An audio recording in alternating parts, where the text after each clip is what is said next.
But now here, it's so expensive. It's almost like, you don't even need to get gear, but now everything, like the uniforms are super expensive, the cleats are super expensive, like everything is, and plus the the fees to play are way up there.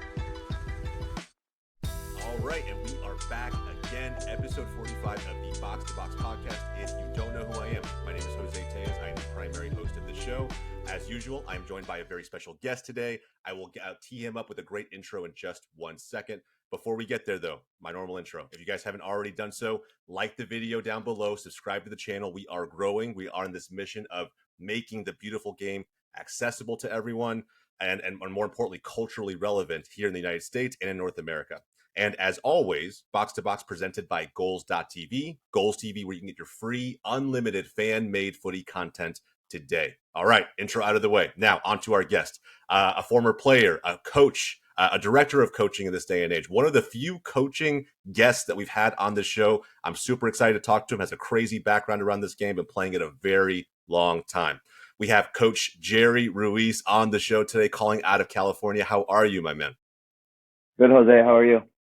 I'm good.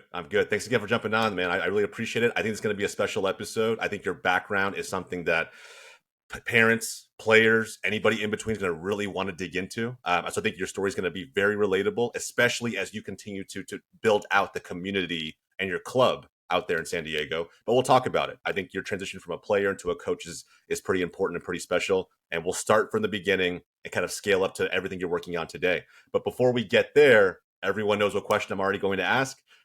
Coach Jerry Ruiz, who are you today? Today I'm a father of three. I'm a family man. The reason I bring that up is because obviously my kids are growing up around the game, so they play for the club that I coach in. I'm a director of coaching. I'm a coach. Um, and I'm just a fan of the game, basically. So my life revolves around the game, and it kind of dictates what I do. I love it, man. It technically does for all of us, right? I think, in different ways. I think if you're a true footy fan, whether you came in late or you started, in the earliest days, I think for many of us, especially Hispanics, me being Mexican American, I mean, I remember just growing up with the ball at my foot. I mean, there was just no ifs, ands, or buts about it. And that was the case for many of us, as I'm sure was the case for you. So we're going to talk about it. I think, you have a lot of different perspectives around this game that you can kind of offer to our audience. And so I want to kind of dig, right into all of that. But let's start with your earliest memories of soccer or football, right? You have a different background that you bring to your club and your coaching every day. Walk me through how it all started. I imagine, I've done a little bit of research. You've probably started with the ball at your foot just like I did. Where did it all begin for you? I was born and raised in Rosarito Beach, so I live in San Diego now. So a couple of towns over down south, you got Tijuana, and then you've got Rosarito. And Rosarito Beach is a soccer town. It's a football town. I grew up. When I was older, if I got stopped by a cop, right, I knew him because he played soccer, right? If I was sick, the doctor or probably somebody there in the office played soccer, right? They all knew my dad growing up, so my dad lived on the soccer field. My earliest memories of the game are with me and my cousin. While the match is going on, we would pick a fence and pretend that was a goal. He was a big America fan. If you guys know Mexican soccer, and my dad was a big Chivas fan. So you don't have like an option. You can't go against your family. His father was an America fan, and my dad was a Chivas fan, and you start learning the names of the players at that era. So anytime he was a goalkeeper, I think it was like Adrian Chavez, like some old goalkeeper. It was Ramon Ramirez, and we would play PKs against each other. And this was, now that field has turf, but this was when the field had dirt. So we were always playing, and right now, younger players, at 6 years old, 7 years old, they play a small sided 77 game. I grew up playing 11 aside on that huge, whatever it was, 80 by 120 field. in Yep. Rosarito Beach. So like you can't complain. You can't complain. You touched the ball a couple of times and that was it. But you were running the whole time. Um, so Yeah. yeah, my dad played.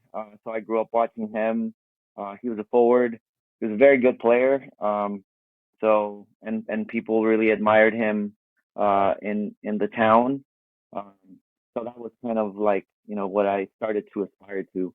Um, I saw him score some great goals uh, that kind of live in my memory. I don't remember any of mine, like really remember any of mine, but I remember two of his that were like, oh my God, like wow moments. Your dad is like a super. He took the goalkeeper from halfway. That was one of my first ones, and then Wow. and then on a breakaway, I thought it was like supernatural. On a breakaway, the goalkeeper came out on like the left side of the box and he kind of just poked it to the left side.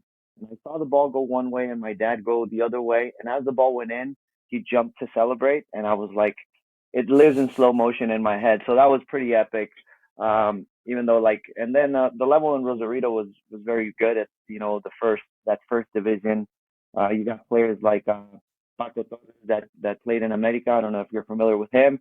And now Yeah. more played played in the town. He was from there, and he actually played on my father's club team there.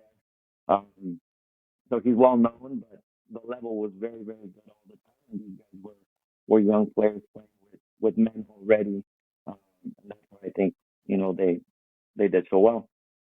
Yeah, absolutely, man. I mean, you mentioned so many legends of the game, and then even just players, household names that I think if you follow, it doesn't necessarily have to be Liga MX, right? I mean, at the end of the day, those players have now crossed over into the U.S. and Hmm. they're household names here. I know Acha is doing it for Houston Dynamo right now, and they're Yeah. looking good. Yeah, man. So you come from this highly, it sounds like at the same time, right? Probably highly competitive too. I mean, talk to me about what it was like to try and like stand out in a town like Rosarito Beach. I think sometimes there is a lot of talent. There is a lot of talent there. I I was always competing against uh, players like Paco Torres. There, he's my same age, um, but it was always kind of like the same people. I don't feel like there was a competition for me because I was always in that realm with those players. So we were, if we were representing our team, maybe a little bit of competition, but then we all represented kind of like you do here, like a state team. So we got picked from different clubs into the state team or into the city team. So we got to Hmm. play against TJ and Ensenada and Mexicali. And there's a lot of talent. There's a lot of talent down here in the south. Um, so I don't know about the competition was always the older players. The older players were the competition, in my perspective, right? And then when Yeah. we were, 13, 14, they already put us to play against, the men there. They just threw us to the fire.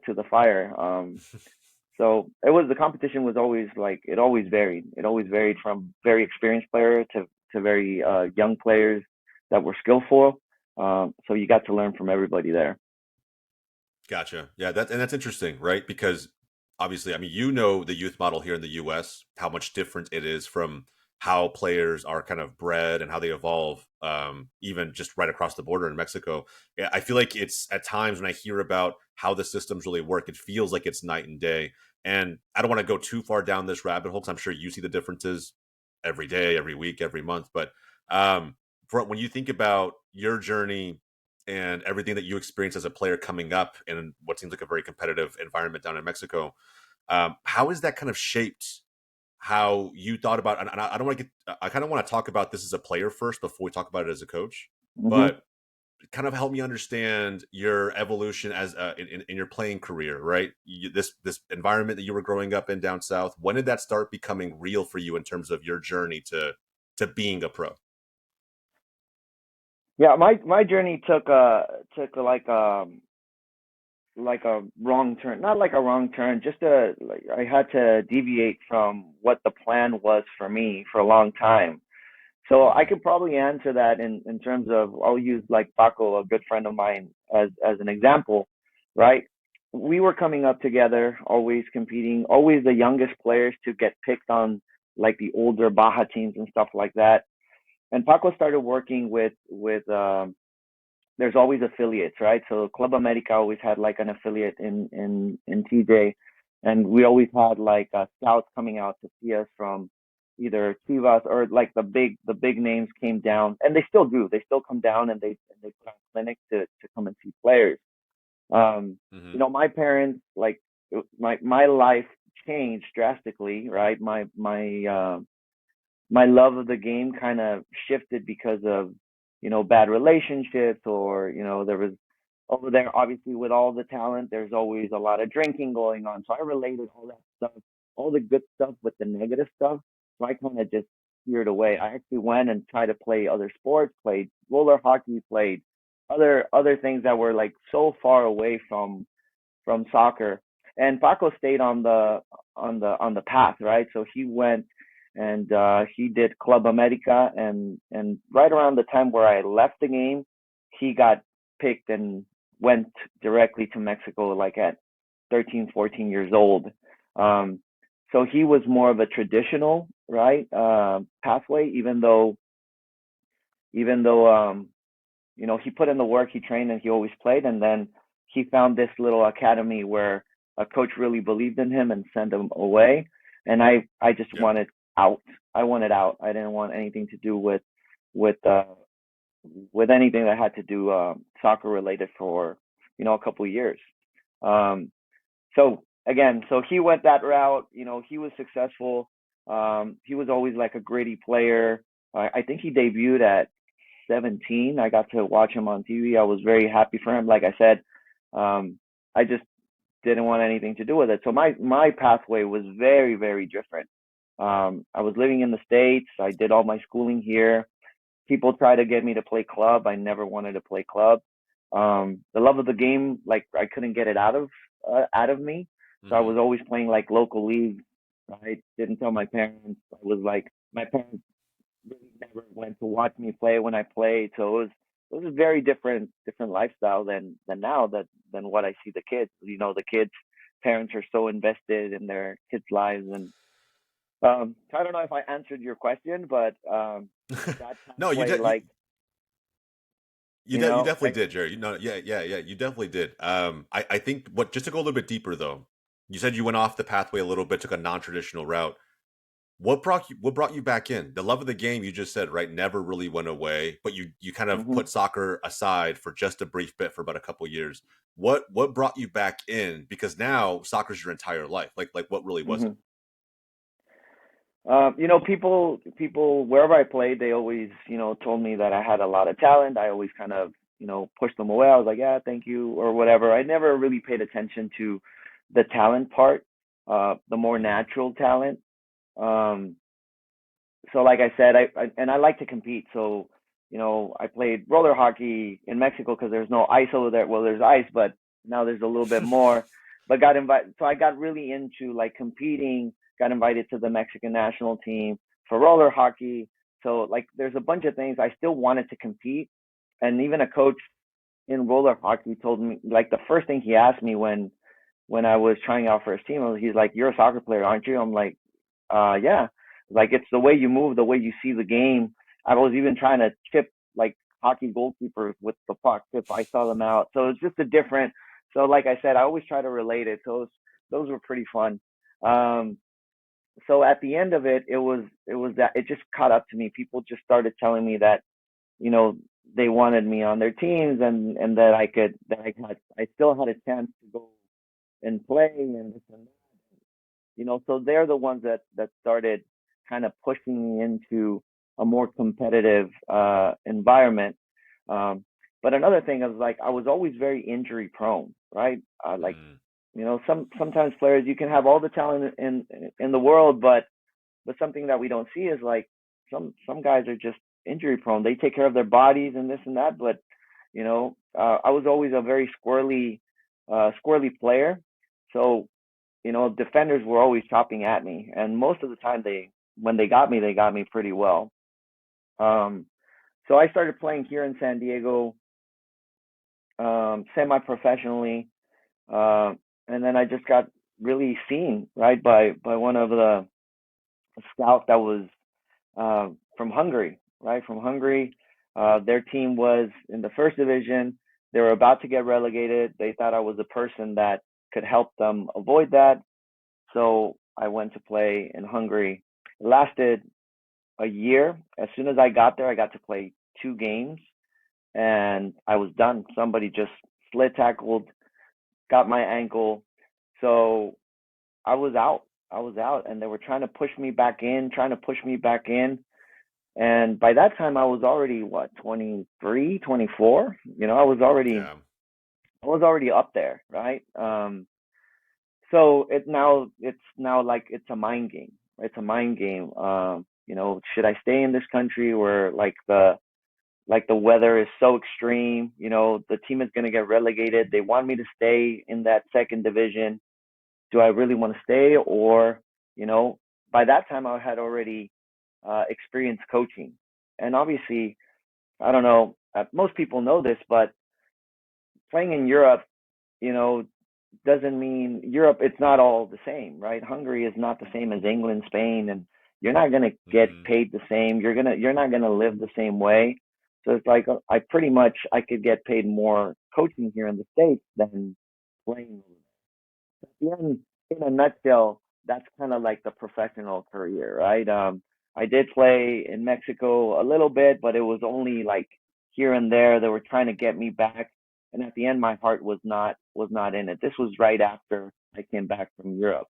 Um, so it's not that exciting. The only thing that I get from that is that I understand that players now um, will deviate right from their path. And Yeah. my job as a coach is to really understand, especially when a player is talented, how can we get him or continue or have or get him to continue on this path? Um, the injuries, all that stuff, the mind, the mental side of it. You know, some people come back because they miss their family or their girlfriend or this and that. So I'm aware of all these things.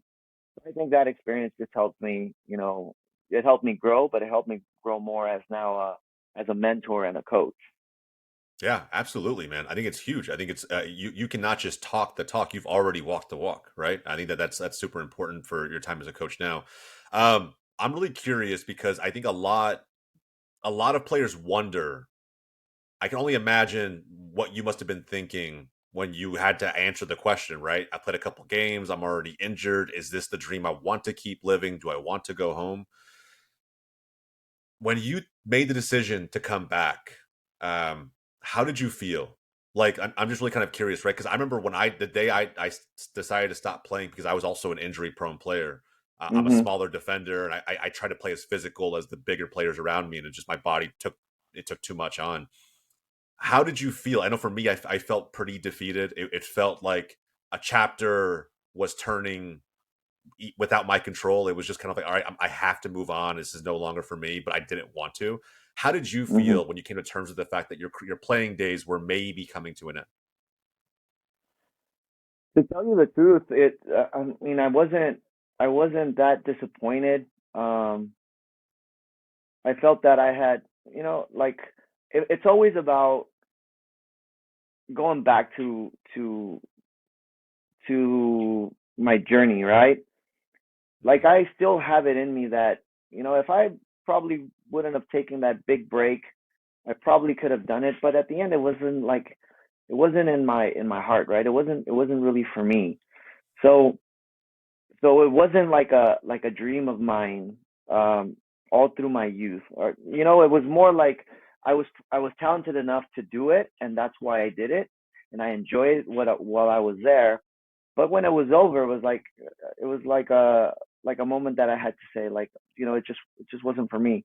I wasn't really yeah, bummed out. I really don't look back at it and say like I could have really been a great player, because it's, you know, I don't know. It's just too many excuses, right? It's too many excuses mm, to say now. Oh, I would have been great. I would have been no. You know, there's too many stories like that.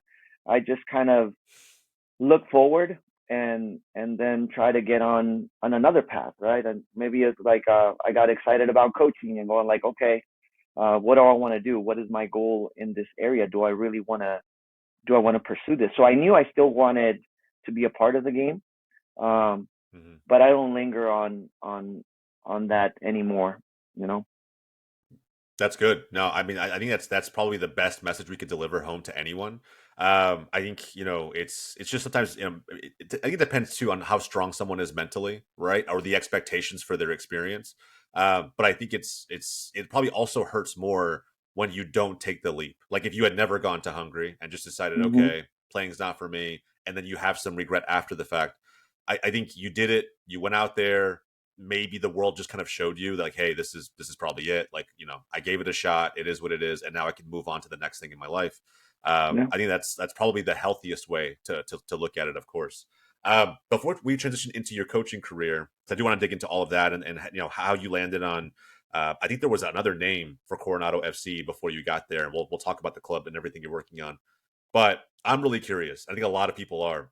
You have playing experience that spans across your time in Mexico and some time here in the US, as well as some time in Europe. Mhm. To make this more relatable to the American audience, what, in your opinion as a player, what were some of the biggest differences, right? I mean, I'm sure you probably talk more about your time in Mexico, but even what the culture is like overseas, abroad in Europe. I mean, how was it trying to be a player who's done it across, technically two different continents, three different countries? I think I mean, a lot of maybe people that you've interviewed already, they touch on the same thing is like kids are playing consistently, everywhere on the street. Like even now, if I go to Mexico, I go to TJ to visit my my family over there. Like there's always games going on in the street. Here it's so mechanical, right? Here it's like the kids that I coach, you know, are practicing twice a week, and if they're doing any extra, they're doing with a private trainer. Obviously, I benefit being a private trainer myself, but for me, it's like whenever I see kids playing, there's huge parks out here. Um, Over there, they play like in the street. They put a couple rocks and they go at it. So that's like the biggest difference. It's just ingrained in their culture, right? Even some of the adults are happy to get on a street game. Um, in Hungary, in the city that I was in, it was more um, like a handball. Like even you had a lot of handball Mm, courts, and the handball is big, and then water polo is pretty big as well over there. But you still saw like a bunch of kids playing in the street. Excuse me. Um, I think that's the biggest difference. And anytime you're walking around, like, and there's a game going on, you can walk through a couple different streets and you can hear the games. You can hear soccer matches that are being played at that moment. And here you don't get that as much. I think we're getting it more. It's yeah. more and more. Um, but here, if it's not really organized by somebody, then people hesitate to go. And the kids that do play are the ones that are going to stand out later on, and that'll have their stories, and they're going to probably play professionally, for the most part. Yeah, I think so. And I think that's something I've always had a complaint about, man. In all honesty, I think it was a complaint of mine as a kid, especially when because I knew players whether they were overseas or whether they were even down in Mexico, where I knew they were playing all the time, right? 20 plus hours, sometimes 30 plus hours of just ball touches and training a week. And when I was coming up, even in my time here in the FC Dallas Academy, it was like there were so many players that were just comfortable with the 2 to 3 sessions they got every week for an hour and a half. Hmm. And like you said, maybe they had a personal trainer, but if they didn't, then they just weren't doing it. They were playing FIFA at home, and that was kind of what their day to day soccer life was really like. But then their parents and those same players have the expectation that they're on this path to pro or on this path to playing highly competitive soccer. Um, you're a coach now on this side of this side of the country. What's the issue from your perspective with that mindset? I don't think there's the problem is like you invest you invest a lot of money as a parent when you do things like Mm-hmm. that, right? And sometimes I wonder if it's really the kid or if it's the parent, right? A lot of the questions, or one of the questions that I ask any player that's coming to me for a private session is like, are you coming because you want this, or are you coming because your parent or your mom or dad is telling you to be here with me? Because that makes a big difference, right? It makes a Yeah. big difference in the attitude that the player shows during our training session. Um, if they're self motivated, the session runs very smoothly. If it's parent motivated, then you see a lot of like shrugging of the shoulders and things like that. So they're a little bit less open to different things, right? When they're self-motivated, they want to learn, they want to understand the movements and the technical aspects and why we're doing the things that we're doing. Otherwise, it just becomes like pattern work and exercises, and there's no real benefit. Um, but to become a professional player here now, or to go into a D1 environment, it's gonna come down to how much the parent invests financially in the kid, right? And it shouldn't really be that way. Yeah. When this sport, and I compare it to hockey now that you know, I I tried playing ice hockey here. I still play like in a men's league, but like the amount of money that I have to spend on gear or to get ice time, right? For sports like that, even gym time, right? Sometimes even gym time, if you're playing basketball or any other sport, as opposed to you don't need anything. You just need a ball and a little bit of space, and then you're good. Right? You can get a game going anywhere. For Hmm. basketball or any other sport, you need, a hoop and you need this. So it's limitless basically for soccer, for a sport like soccer. That's why it's like the people sport. Try to do anything else. But now here it's so expensive. It's almost like, you don't even need to get gear, but now everything, like the uniforms are super expensive. The cleats are super expensive. Like everything is, and plus the the fees to play are way up there. Yep.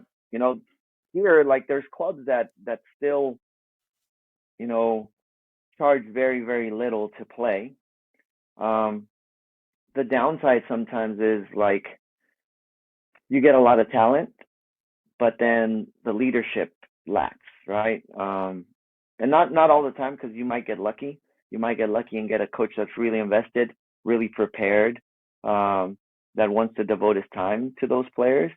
But other Hmm. times you get, a parent that just takes on a team that has talented players, and it becomes like an ego booster, right? They're winning, they're winning, they're winning, and the coach's like ego is the coach is not really prepared, and then other clubs end up picking out that team because they're bigger and they offer scholarships and things like that. So it just becomes, and it's like that pretty much everywhere. Like, I've been to Spain, I've been to England, I've talked to coaches there as well. And then the stealing of players, right? The stealing of players, it's very common everywhere. Like, it's very Yeah. common, um, especially at the younger age groups where there's no development. I think to be, I mean, you have to have like development fees or something. So if a player becomes a professional player, the club gets like development rights or development, some sort of money. If but it's in a certain age group. So like, if I get a player at 13, then I don't have, then the other club doesn't get anything. Does that make sense? Mm. Yeah, it does. So if They I'm have to meet so a certain age bar. Yeah. correct, yeah. So I know I'm kind of going all over the place. I can't even remember what you asked me, but No, yeah. no. I mean, this is a great. No, no, this is a great rabbit hole to go down because we've had other parents talk about this, right? On the show before, the pay to play model here in the U.S. It being a real issue, and the 20 the World Cup that's coming in 2026. I think we're going to be exposed to so much of the culture that exists abroad. But one thing that does not exist over there is this model that we have for developing youth and how many players are slipping through the cracks, right? You mentioned, and I know I kind of read this somewhere else too. You mentioned that you've gone to Spain, you've learned, you spent, I think, a week talking to some of the biggest clubs, right? Real Madrid, Getafe, all these other clubs who have true professionals and a model that breeds not just the country's biggest talents, but that creates a system where if they don't work for the clubs there in Spain, they could easily be sold and shipped abroad, and you kind of keep that flywheel moving. Um, when you were seeing some of that for the first time and knowing what you know about the U.S., how big is that gap, right? Like in your mind, was it really shocking to kind of see how they run things over there versus how we do them here? Like where is the biggest kind of difference between how they develop youth and your time in Spain versus what we're doing here in the States? That was one of the most surprising things for me. When you go into the, because it's like a trickle down effect, right? Mm-hmm. We here in the States really have to emphasize technique, right? How to dribble, how to pass, how to shoot, right? How to do things technically. Over there, the kids grow up playing. Like the ball teaches them all these things. Like an academy player at Real Madrid is not going to spend time on basic passing and receiving. They're gonna they're gonna spend time on um, they call it control orientado, right? So now instead of just basic passing and receiving, it's like it's touching away from pressure, right? So now you're getting the tactics of the game, but the players themselves are already um, seasoned themselves, right? Because they play so much. They play so much. So what ends up happening, from my perspective, of my understanding, is you know they get these talented players, right? They get these talented players. They pick them up from small clubs. They put them on like the top teams, right? And they end up letting go. So they pick up five players that let go five other players. So Real Madrid has the best because they're all right there in Madrid, and then Atletico Madrid will pick the five that were dropped, and then Okay. Getafe. So it just becomes like that. But then it kind of recycles over, right? Because they keep playing, and then the player that was dropped by three other clubs, all of a sudden a year later, is now developed again and makes his way to the top. So it's just like a little cycle that moves there. But it's all driven uh, uh, through the culture, right? Everybody's Yeah. playing. Everybody's playing down there, and then obviously it's cheaper to play. It's cheaper to get into a club there, right? And if the player's good, they're gonna get him in for the minimal amount. Maybe the uniform, maybe this. But even talking to prepared coaches over there, and the amount that they're getting paid to be there 4 days a week. So training there is 3 to 4 days a week for like a normal club team, right? Yeah. So they put in the work like that as well. And the amount that these guys are getting paid, well prepared coaches are getting paid, is pretty ridiculous compared to what a UEFA A licensed coach there is probably getting the same as an E or even D licensed coach here, uh, Wow. where they don't have to coaches compared over there, like the coaches that were there like are preparing. They periodize their whole calendar year. They break it down into um, you know the month, the week, the day, and then the hour and a half that they're training. Like they're so well prepared, right? So they're working while they're not on the field. They go in, and one thing that is different as well is like any club team, no matter what the level is, they have a little clubhouse, they have a little cafe bar for the parents to kind of chill, and then before they go into the training, they have like a little tactical meeting of what the training is going to be. So it's super professional, even at the lower level. And here it's Wow. like, we have to find a park. The coach comes in, you know, and obviously there's exceptions, and at different levels now, soccer's being treated more professionally, so it's growing. But even still, coaches come into sessions, they're still thinking about what they're going to do or how the team played on Saturday, what they need to work on. So there's a lack of professionalism, at the lower tiers of soccer.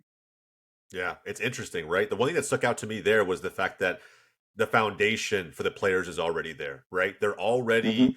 We're not. I remember even training sessions at the academy level for MLS, right? When I was kind of coming through that system, it's like we still had the first hour of every session was still basic passing, basic shooting. We players kind of treated it as a warm up, right? But like it was part Mhm. of every session. You still had to build it in. It wasn't. There was never purely a tactic session where we just talked about how our formation was going to change situationally. And even then, right? I think you probably noticed this as well.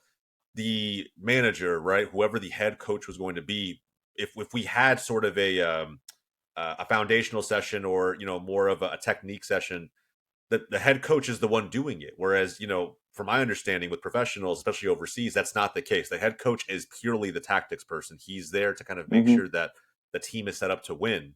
And you're not teaching the basics, right? That's not what that person's there to do. It's I don't know, man. It's really interesting to look at where we are today, try to guess how long it's going to take for us to get there. Mhm. But before we move on to like your coaching career and kind of what you're doing now with Coronado FC, I'm really curious because this didn't happen too long ago. We saw all the drama that aired out with the U.S. men's national team and how that kind of put a spotlight on the pay to Mhm. play model that we have here in the U.S. Right, the Berhalters and the Reynas, and how that could only happen here in the United States. That really wouldn't be possible anywhere else because of how the system is really laid out. As a coach and as a soccer parent, how did you feel? How did you react when that whole situation kind of took place?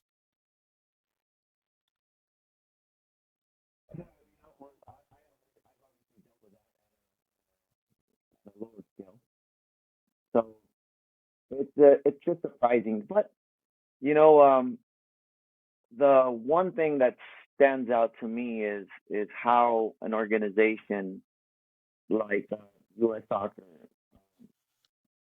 doesn't didn't dig deeper, right? Didn't I don't feel like they had the coaches back, right? That's just my perspective, and I'm not 100% familiar with the story because I was like, oh, I know Gio was is a very good player, very good player. It did seem surprising to me that as a coach or manager, he didn't play him as much.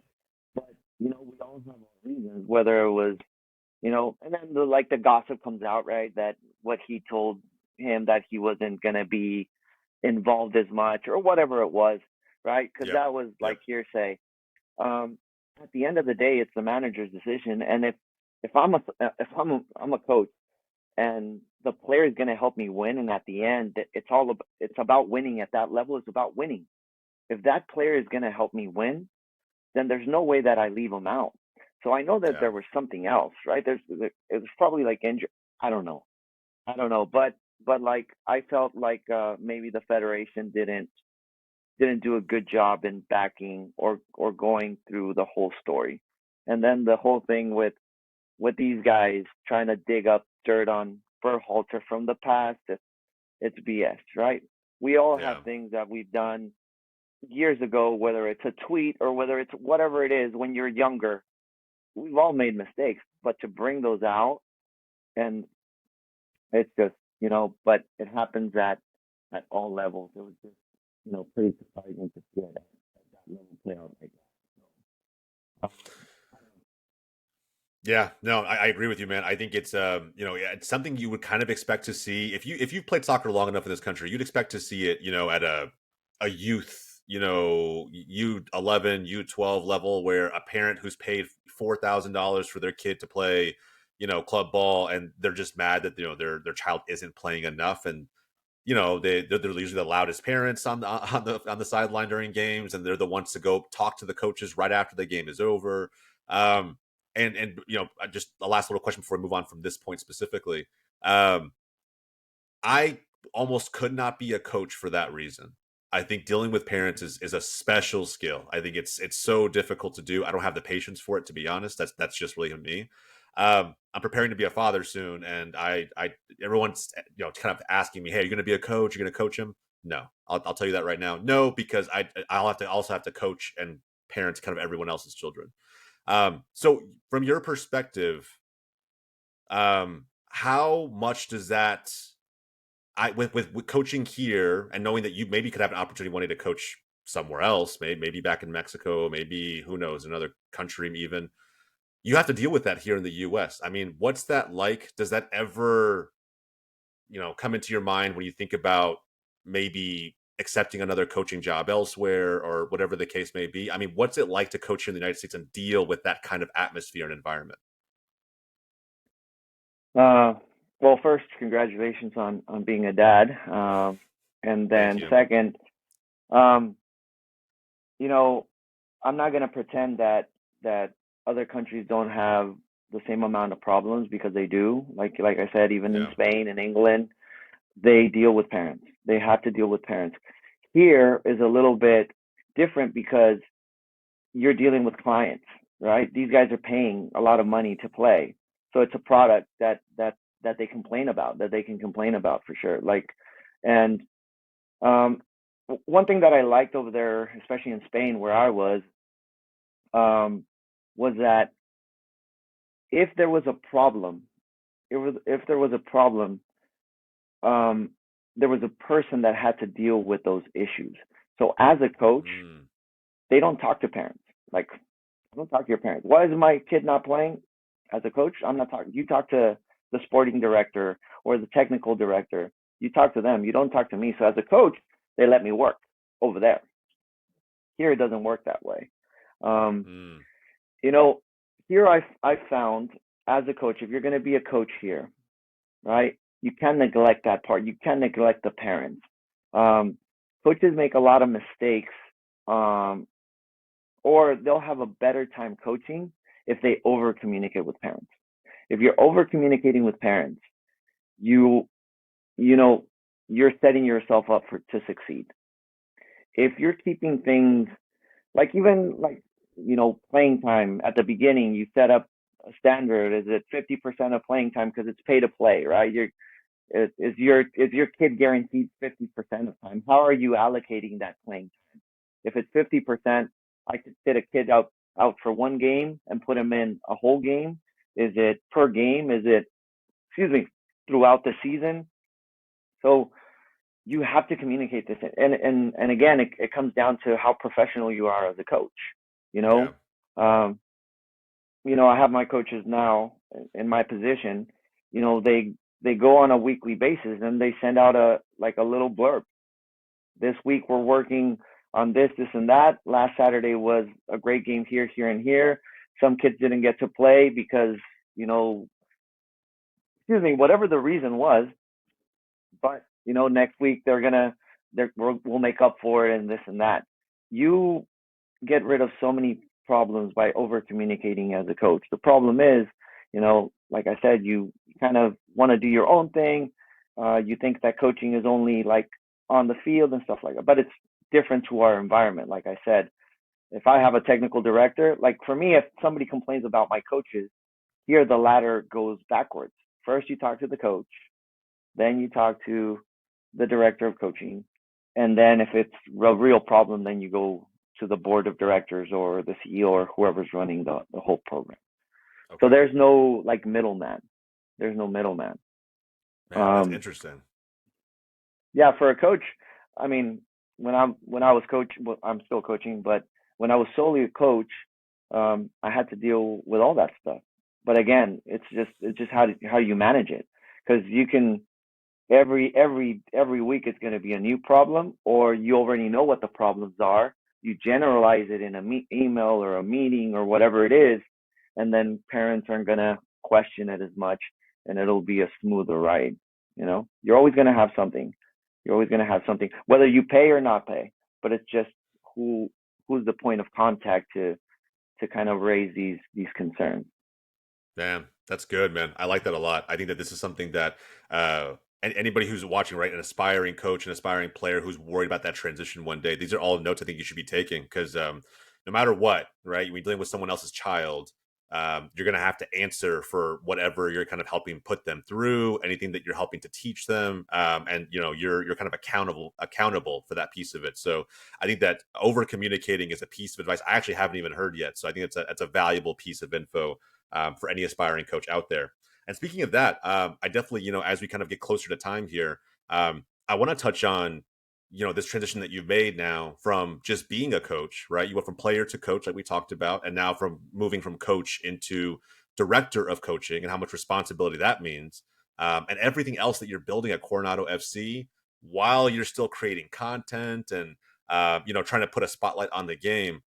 I just kind of want to, talk a little bit about your day, a day in the life of Coach Jerry, right? I imagine it's hectic as hell. It sounds like it would be. But paint a picture for our audience, man. What is a day in the life like for you right now? Being a director of coaching, doing still some coaching yourself, right? But you're organizing quite a bit more. And then on top of that, I still see content that's pumping out of your channel. Hmm. Yeah. Well, first, coaching. Uh, the person that was the director at the time, his name is Manny Neves, Portuguese player, played professionally for many, many years, well known here in San Diego community. I aspired to do what he did, right? So he inspired me to. So my goal was always to be a director uh, somewhere, right? Whether it be in Mm-hmm. Coronado, whether it be somewhere, you know. And I knew I had to get prepared, so I did all my licensing. I really enjoyed the process. A lot of people kind of question it, but normally it's people that stay like in their D license. Once you go into your C, your B, and your A, it's just a different monster. And the way that we did it before, where you had to go and stay a week in this bubble of coaches and where you got to network, I really enjoyed that process, and I got a lot out of it. Um, so just going back to your question, from being a coach, um, you only have to worry about kind of your team and communicating, and that's it.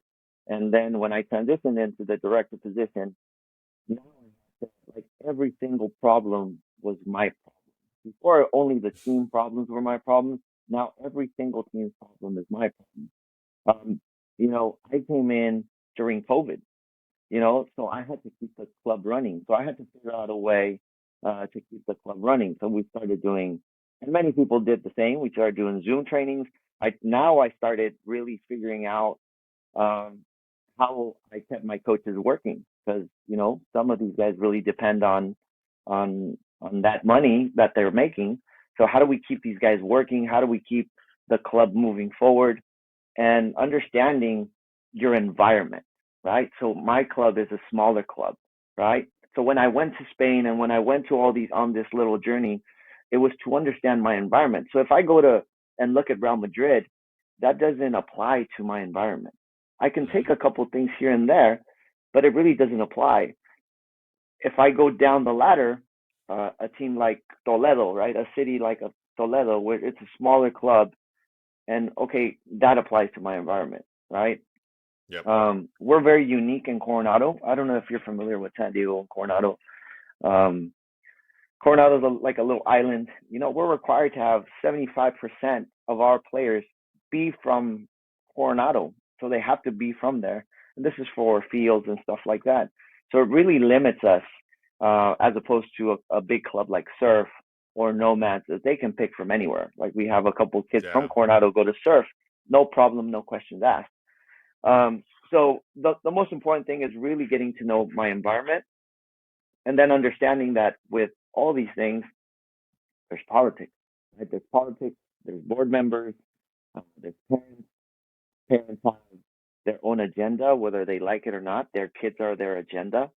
The teams that the kids play on is a priority to them. Some board members really take that on, right? Even though, like I said, they try to separate it. So you have to navigate through. And these people are all, I work in a nonprofit organization. So these guys are all volunteers. So Mm-hmm. sometimes you have volunteers that are really, really good. And sometimes you have volunteers that, you know, one thing right now, the group that I work with is, they care. They care a lot. They care a lot. So that's like a double-edged sword, right? That's a double-edged sword. Um, so navigating through that, is difficult. And then I also, like I said, through networking, I was also working with U.S. Soccer, scouting on the national team on the women's side, right? So there, it was a lot, right? I actually had to kind of take a break for that, because this is so time consuming. I wake up in the morning, I'm, responding to emails, I'm on calls with my club manager, permits and coaches are calling me. There's an issue with this team, there's an issue with that team. So um, I'm most at peace when I'm coaching my team. So I'm on the field, coaching my team, getting prepared for, the season, or the girls have State Cup. In July we're going to Australia for, to watch the World Cup with a team, and then we're going to play some games. So those are the things that I enjoy, obviously. But the other things come with the territory. You Yeah. wanna be successful. And then you still try, like you said, content. I still like to play. I still like to move around. And then I have, the boys. I talked to you about Esteban and Brandon, that are content creators. So anytime that they ask, I'm like, yeah, let's do something. If I do private sessions, it's easy to get content that way. If I have like a little half an hour to spare and I feel like hitting some bangers, and I record it and then I upload it. Otherwise, I have the players, when we record their sessions. If they have a really good shot, then I upload it um, to Instagram, and that's kind of my content, like highlights of players scoring some big goals. And then the rest of the footage, I actually most of the time send to the players so that for self evaluation. So I'm not just with the phone out there with the camera for likes and this and that. It serves a purpose, Yeah. and I think technology is really helping in that regard to helping players understand what they need to do better. But like even talking about it is pretty exhausting. So I I didn't want to leave scouting because it's fun, man. Like I said, it's the environment, and you're really helping. You get to see all these great athletes, but it's just too time consuming. Like I couldn't do it efficiently, and I felt like I couldn't do it well anymore. Right? It's just, and I'm like, I'm not just gonna be there seeing something. I have to do it well, otherwise I need to take a break, reevaluate my time structure, and then if I can do it still, then maybe one day I'll start working at it again. Yeah. Look, man, I'll be honest. Like, just listening to you kind of walk through the day, right? Everything you kind of have to manage and problems that can come up. I was like, wow. Yeah, I probably have made the right decision, at least for me personally, not to kind of break into coaching and go down that route. And not that I'm not, I think most people don't shy away from like the hard work and the problem solving that coach, kind of just it is involved with coaching. It's again, I think it's more you have to be the person for it. I think you have to have a strong passion for leading. Whether it's at the individual youth level, and as far young as you can get there, or leading more experienced and seasoned players. I think you have to really have that desire to do it, right? But either way, and you really have to have the desire when you think about all the work that you are putting in, and I imagine other coaches are putting in all across the country. Before we wrap up, I'm really curious for one more question here. I ask everybody some variation of this question because I think it's super important for us to have this conversation. And there's a lot of mixed opinions on it. But the growth of soccer in this country, we're getting there, right? We're better now than we were a few years ago. We were better a few years ago than we were a decade ago. Like it's scaling up, and it's getting to a point where there are some true fans and strong pockets of fans in this country. But there are still plenty of people who say, Major League Soccer is never going to be a top sport here, or soccer in general, right? Regardless of what league it is never going to be bigger than the NBA or the NFL or whatever the case may be. From your standpoint, you've experienced, soccer at multiple levels across different countries. What do you think it would realistically take for soccer to become, a top 3, maybe a top 2 sport in this country? Realistically, a little bit more time. I Yeah. think it's growing so much. Like here in San Diego, we have a couple teams. We have the Wave on the female side. We've got the Loyal on the USL side. We have San Diego Soccer's on the indoor side as a professional, like I said, professional variation of the sport. But it just takes time. Like people are hungry to, especially here in the South Bay where I am. You know, if we go across the border, we have Cholos from Tijuana. That's a professional team in TJ. A lot of people, you should see traffic on game days from here, from the States into Mexico. It's chaos. Like it takes me, if I want to go to a game, it'll take me an hour just to cross the border to Mexico. And it's usually the other way around. Yeah. Um, it's just a matter of time. The main thing is on the MLS side is they have to put a quality product on the field, especially for hardcore fans of the sport, right? Because it's easy to tune. Like if if PSG is playing Monaco at the same time LAFC is playing Galaxy, which is a big game here, Yeah. people are still tuning in to watch PSG because of the quality, even though like El Tráfico, like that derby is great. One of the things that I like about that game in particular is just the attraction of the crowd, right? It gets so many people interested in it. But like I said, hardcore fans are still there's so many options. There's so many Yeah. options, right? Um, but I think people are hungry for it. I can't say the same about the women's side. I mean, I know it's growing. Here, the Wave in San Diego are selling out record crowds. But then I watched, I think it was Angel City Yeah. versus probably like Orlando in Orlando, and there was hardly any people there. So, I mean, there's certain towns that are going to be more accepting of it.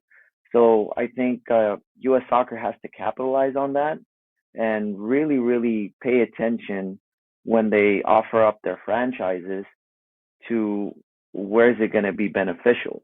Yeah. And then the product on the field at the end of the day is for people that are tuning in has to be good. I think I veered away from even watching Liga MX because I just didn't like the product anymore. The reason I think I don't know, the EPL is so attractive as well is it's so back and forth. Uh, the bottom team can always beat the top team at any given point. Um, Something I've thought about is is it the camera angles you think? Have you ever seen like an EPL game? And it's like the Yeah. cameras like that put you right there, and like if you go to MLS or Liga MX, it's just like a different viewing experience as well. Yeah. Um, I just like agree, content, actually. yeah, right. So maybe that's something that if anybody's listening, let's just change our production team and get our stuff together. I don't know if it's that. Um, you know, the first game where El Tráfico Zlatan played, that was Hmm. that was one of the best games I've ever watched. But it was full of like emotion and things like that. So I don't know. Games are different, but it's just like the bottom games. If they could be just as exciting as the top games, that makes the league better. And you're gonna grow your audience, and the audience is growing. So I think we're on the right path. So if you're an American, the way you help the sport is by supporting an MLS team. You should be supporting your national team, supporting the MLS team. Um, Me, I grew up in Mexico, so when the U.S. plays the Mexican national team, I'm sorry, I can't help it. I have to root for Mexico. But Yeah. anytime, yeah, but anytime the U.S. is playing a different country, then the U.S. is my go-to, right? And no questions asked. I have to support the country that I work in and the community that I, you know, live with. I love that, man. I think that's a great way to kind of conclude this episode. I think that when I heard there, right, kind of three big things, right? Improve the quality of the talent in the league and the gameplay itself. Production value goes a very, very long way, and then most importantly, time. This league is not anywhere close to being the age of some of these other leagues. These other leagues around the world have this foundation set where you have generations of fans who are building up the hype of the league or the clubs within the league to their kids, right? They're creating the stories and the narratives for their kids to pick it up and run with it. And that kind of keeps a lot of passion going. That's why you Hmm. see, you mentioned the Premier League. You see, I saw Everton last season celebrate not getting relegated the way that most teams would celebrate winning a season-long trophy. Yeah. Right. And it's because of how much history is tied with that club and how long they've been doing this. So time, production value, quality of the product, all of those things, I think, create a perfect storm that's going to allow us to really grow this game. Awesome, man. I love this episode. I know we've been going for about an hour now, so Jerry. So I think it's a good time to wrap it up. I think what I'm going to do down below, guys, in the description notes, if you haven't already, I'm going to list Jerry's socials down there as well as the YouTube channel. Go follow. And there's a ton, especially on the short side, to be had with the YouTube channel. So go check that out. Go subscribe. I think before we wrap up, Coach Jerry Ruiz, is there anything else regarding Coronado FC or just maybe a shout out you want to give before we wrap up? Sure. Put me on the spot. Yeah. So shout out to all my players at Coronado FC. And then, I think we need more people like you that are trying to do innovative things to grow the sport. So I really appreciate being on here, Jose. So, I really appreciate people like you that take the time and that they care. And because of people like you, I think the sport is gonna keep growing at the rate that it already is. And you're giving it a push, definitely a push. So I'm excited to keep watching your content and subscribing to you. I'm already subscribed to your channel, but I'm sure you got your podcast on wherever podcasts are available. Yep, or exactly. Yeah, right. Yep, exactly. So I'm a big podcast guy. So as I'm moving in my car, I'll put you on, and then you got that podcast voice. I'm sure people have told you that, right? They have. That matters. That matters, right? I've listened to other podcasts and been in a couple other podcasts where the voice is just like, I don't know. So you got that going. So the conversation is great. So I really appreciate you, man. Absolutely. And then stop by over here in Coronado, San Diego when you're over here. We'll keep you ready. I appreciate that, man, sincerely. And yes, absolutely, guys. If you haven't checked out Coronado FC, they have a crazy story. Jerry's been around there for a few years now. And look, things are only getting bigger and better over there. Appreciate the kind words, man. They always humble me a little bit. And, I'm just glad that we had the conversation, we connected, and hopefully this story resonated for somebody who's listening and maybe is an aspiring player, an aspiring coach, or even just wants to create content and hasn't done it yet. Hopefully this is the inspiration to do so. So again, Jerry, thank you so much for coming on the show, man. I appreciate it. All my content is on Ankle Breaker Soccer. So everything that it's Ankle Breaker Soccer. Coronado FC is the club that I run, and Ankle Breakers is everything that has to do with my social media. But I appreciate it, Jose. Thank you. I didn't mean to cut you off there. No, you're good. No, yeah, and again, as I already mentioned, Ankle Breaker Soccer will be listed down below the channel. Go give it a view. Go check out some of the content that Jerry's doing, and again, can't help but be nothing but impressed with your journey. I hope that it keeps going and you keep achieving things at the coaching level, man. Super excited for that. So again, if you stuck around to the end of the video, I really appreciate you. If you haven't done so already, like the video, subscribe down below, and from everyone here at Box to Box, we'll see you guys next time. Thank you, Jose.